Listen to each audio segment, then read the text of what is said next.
السلام عليكم وأهلا بكم في قناة رامان، أول قناة من نوعها تقدم المحتوى باللغتين العربية والكردية. فيديو اليوم سيكون ضمن سلسلة لماذا. سؤال اليوم هو: لماذا عندما تقدمت أوروبا تخلف أو تراجع المسلمون؟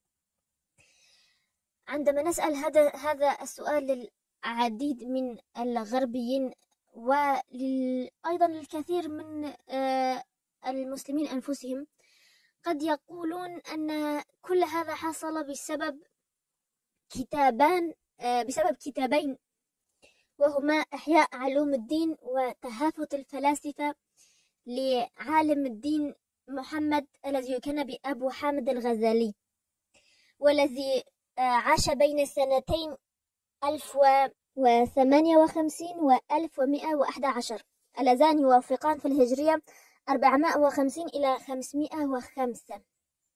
مع العلم أنه حتى بعد وفاة هذا العالم بأكثر من 190 سنة، بحوالي 200 سنة، كان هناك علماء مسلمون بارزون لهم بصمتهم.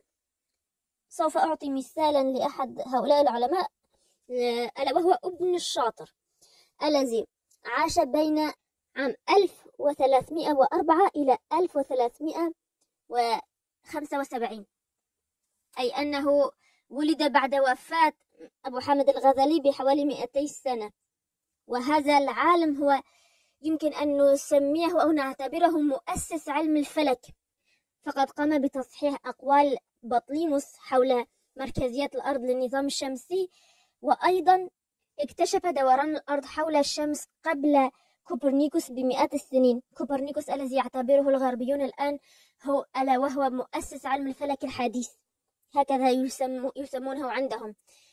لماذا يحصل هذا؟ نسمع كثيرا عن إنجازات واكتشافات قام بها علماء مسلمون والآن تنسب إلى علماء غربيين. هذا لأن من بداية عهد النهضة، عندما قام الأوروبيون بترجمة كتب الحضارة الإسلامية التي كانت مكتوبة باللغة العربية، قاموا بترجمتها إلى لغاتهم دون أن يذكروا اسم المؤلفين. العلماء الذين تعبوا واجتهدوا طوال حياتهم للحصول أو للوصول إلى هذه المعلومات لم يذكروا أسماء هؤلاء العلماء، فقط قاموا بترجمة الكتب والمعلومات المذكورة فيها. ولذلك يتم نسب الكثير من الاكتشافات والاختراعات التي صنعها واكتشفها العلماء المسلمون، يتم انسابها إلى علماء غربيين. ابن شاطر لديه كتاب اسمه نهاية السؤال في تصحيح الأصول، يمكنكم البحث عنه. إذا لم يكن هذا هو السبب، إذا لم يكن أبو حامد الغزالي وكتاباه هم السبب في تراجع المسلمين، فما السبب إذن؟ هناك سبب آخر تحدث عنه عالم اقتصاد أوروبي، ليس عالما عربيا ولا مسلما، هو من أوروبا، من اسكتلندا. ولد في عام 1723 وتوفي عام 1790.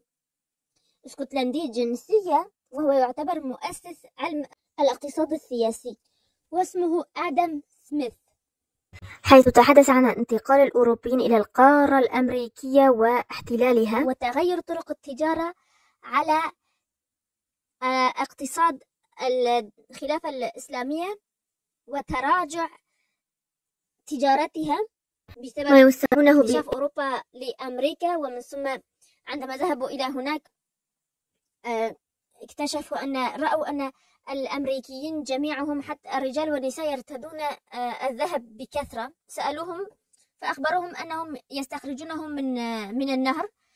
أين هو النهر؟ دلوهم عليه، واستخرج الأوروبيون الذهب من الأنهار هناك في أمريكا، وأصبح لديهم كثير فائض من الأموال، بحيث يمكن للبعض منهم التفرغ للعلم. بالطبع أشخاص فقراء لا يمكنهم تدبر معيشتهم، بالكاد يستطيعون تدبر لقمة عيش، لا يمكنهم التفكير في الفضاء والنجوم والشمس والقمر. يجب أن يكون الناس يعيشون حياة رفاهية نوعا ما، لديهم مال يكفيهم وعيالهم حتى يتفرغوا للعلم. البعض منهم تفرغ للترجمة، والبعض الآخر لإكمال ما توصل إليه المسلمون وبسبب توجههم إلى أمريكا قل تأثيرهم أو قلت التجارة بين الشرق والغرب. فنحن نعلم أن الدولة الإسلامية كانت صلة الوصل بين أقصى الشرق وأقصى الغرب. عندما تتدهور التجارة هذا يعني أنه تتدهور عائدات المسلمين أيضا من المال. قد يقول البعض المال هو سبب كل هذا. أجل المال، إذا كان الشخص لا يملك ما يكفي من المال حتى يتفرغ للعلم، فكيف سوف يكتشف ويدرس ويترجم ويعمل؟ سوف يفكر طوال اليوم من صباح إلى المساء كيف سوف يتدبر لقمة العيش لعياله، ولن يفكر في لماذا هذه المادة عندما نضيفها إلى المادة الأخرى تصبح يتغير لونها أو تصبح صلبة أو سائلة، أو لماذا القمر هكذا، ولماذا هناك نجمة بالقرب منه في ذلك اليوم ولا توجد واختفت بعد بضعة أيام. لن يفكر الأحد، لن يلاحظ أحد شيئا إذا كان كل ما يفكرون فيه هو كيف يدبرون طعام عيالهم وقوت يومهم. ومن يدقق في التواريخ سوف يلاحظ أن تاريخ تحول أوروبا إلى قارة أمريكا متزامن مع تقريبا نفس الوقت الذي بدأ فيه المسلمون بالتراجع والتخلف.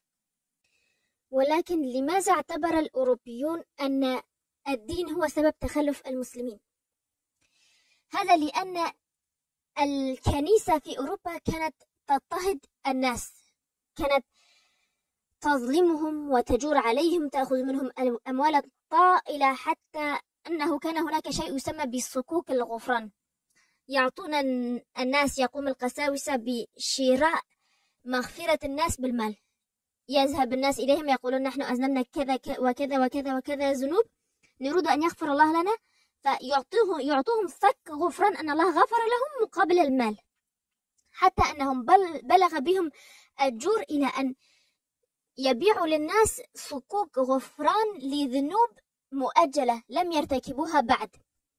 ولذلك قام أحدهم بشراء أحد هذه الصكوك، الذنوب المؤجلة، وبعد أن اشتراها قام بقتل القس الذي باعه إياه، أي أنه اشترى الصك ليغفر الله الذنب الذي سوف يرتكبه، ألا هو قتل القس، ثم قتله. هكذا حصل الأمر. بالطبع لم يخبر رجل الدين بأنه يشتري صك قتله، بل أخبره أنه يريد شراء صك لمغفرة ذنب مؤجل. هذا هو كل ما في الأمر، ولكن لم يكن أحد يعلم أن هذا الذنب المؤجل هو قتله للقس لرجل الدين. ولذلك اعتبر الأوروبيون بما أن تخلفهم كانوا يعتبرونه بسبب كان بسبب الكنيسة، لأنه كانت تأخذ منهم كثير من الأموال، وإذا لم يكن لديهم أموال فكيف سوف يبنون مراكز الأبحاث والجامعات والمدارس وإلى آخره. أما بالنسبة للمسلمين فلم يتقدموا إلا عندما أصبحوا مسلمون. كان العرب قبائل تتحارب وتغزو بعضها بعضا، وكان الكرد أراضيهم منقسمة بين الدولتين، بين الإمبراطوريتين الرومانية والفارسية، والشاطر من يقتلهم ويذبحهم كما هو الحال. المهم، الفرق بيننا وبين الأوروبيين أننا تقدمنا عندما أصبحنا مسلمين، أما هم فقد جارت عليهم الكنيسة أو جار عليهم رجال الدين الكنيسة. إذن باختصار، لماذا تقدمت أوروبا وفي نفس الوقت تراجع المسلمون؟